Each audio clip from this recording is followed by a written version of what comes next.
آج منگل ہے 10 دسمبر 2024، 7 جمادی الثانی 1446 ہجری۔ آج کے اردو اخبارات کی اہم سرخیاں۔ روس مشکل وقت میں دوستوں کو نہیں چھوڑتا، یہی فرق ہے امریکہ اور ہم میں۔ بشار الاسد اور ان کے خاندان کو پناہ دینا پوتن کا ذاتی فیصلہ۔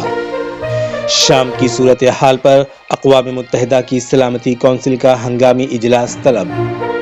بشار الاسد نے شام کو ایرانی خواہش کی تکمیل کا سامان بنایا تھا۔ الجولانی نے مفرور صدر پر لگایا سنگین الزام۔ امریکہ، سعودی اور ترکی کا بڑا بیان۔ تہران شام میں نئی قیادت کے گروپوں سے براہ راست رابطے میں، ایرانی عہدیدار کا دعویٰ۔ روس اور یوکرین کی جنگ میں 43,000 یوکرینی فوجی ہلاک ہو چکے ہیں، یوکرین کے صدر کا بیان۔ ترک حمایت یافتہ شامی گروپوں کا شمال میں کردوں پر حملہ، 26 افراد ہلاک۔ امریکہ کا حصہ بنے کینیڈا اور میکسیکو، نہیں تو سبسڈی دینا بند کر دیں گے، ٹرمپ کا بیان۔ یمن سے لانچ کیے گئے مشتبہ ڈرون سے اسرائیل میں عمارت کو نشانہ بنائے جانے کی اطلاعات۔ لبنان کی سرنگ میں سرچ آپریشن کے دوران دھماکہ، 2 کمانڈر سمیت 4 اسرائیلی فوجی ہلاک۔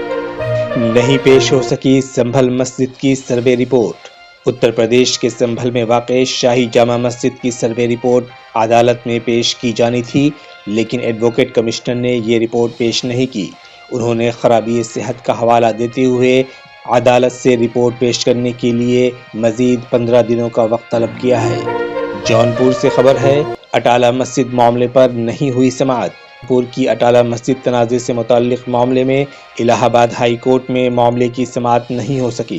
معاملے کی سماعت جس بینچ میں ہونی تھی وہ کورٹ نہیں بیٹھی۔ معاملہ دوسری بینچ میں ٹرانسفر ہوا، لیکن وہاں بھی سماعت نہیں ہو سکی۔ معاملے کی سماعت اب 1 ہفتے بعد ہوگی۔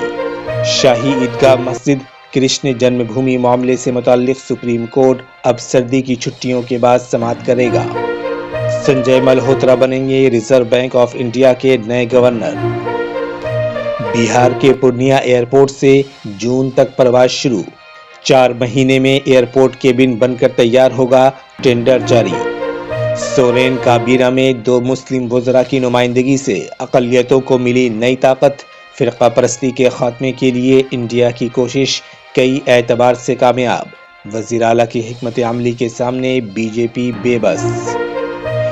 جھارکھنڈ کے اساتذہ کو سورین حکومت کا تحفہ، 2 سال کے ایریئر کے ساتھ 4% مہنگائی بھتہ دینے کا اعلان۔ مودی کسانوں کے مسائل حل کرنے کے لیے ضروری اقدامات کریں، کسان جن مطالبات پر بار بار دلی دربار میں آ کر درخواست کرنا چاہتے ہیں انہیں انصاف دیا جانا چاہیے، کانگریس صدر کھرگے کا بیان۔ کرناٹک وقف بورڈ کے انتخابات میں مبینہ بے ضابطگی، ہائی کورٹ میں عرضی دائر۔ راہل گاندھی کا پارلیمنٹ کے باہر مزاحیہ انٹرویو، مودی اور گوتم اڈانی پر طنز۔ مذہب کی بنیاد پر ریزرویشن نہیں دیا جا سکتا، سپریم کورٹ کا حکم۔ بنگلہ دیش میں فرقہ وارانہ فسادات تشویشناک، ممتا بنرجی کا بیان۔ بی جے پی کے لیڈران ملک میں نفرت کا ماحول پیدا کر رہے ہیں، کانگریس رہنماؤں نے مختلف اضلاع میں خون کا عطیہ کیمپ منعقد کر کے سونیا گاندھی کا یوم پیدائش منایا۔ حکومت کا ڈی ٹی سی ملازمین سے تنخواہیں بڑھانے کا وعدہ، بسوں کے بیڑے کو الیکٹرانک گاڑیوں میں تبدیل کرنے کا دہلی سرکار کا ہے منصوبہ، دہلی کی وزیر اعلیٰ آتشی کا بیان۔ دہلی انتخابات کے لیے عام آدمی پارٹی نے 20 امیدواروں کی دوسری فہرست جاری کی، منیش سسودیا اور راکھی برلان کی سیٹ کی تبدیلی، 31 میں سے 18 موجودہ ایم ایل اے کے ٹکٹ کٹے، کونسلروں اور دیگر جماعتوں کے لیڈروں کو دی ترجیح۔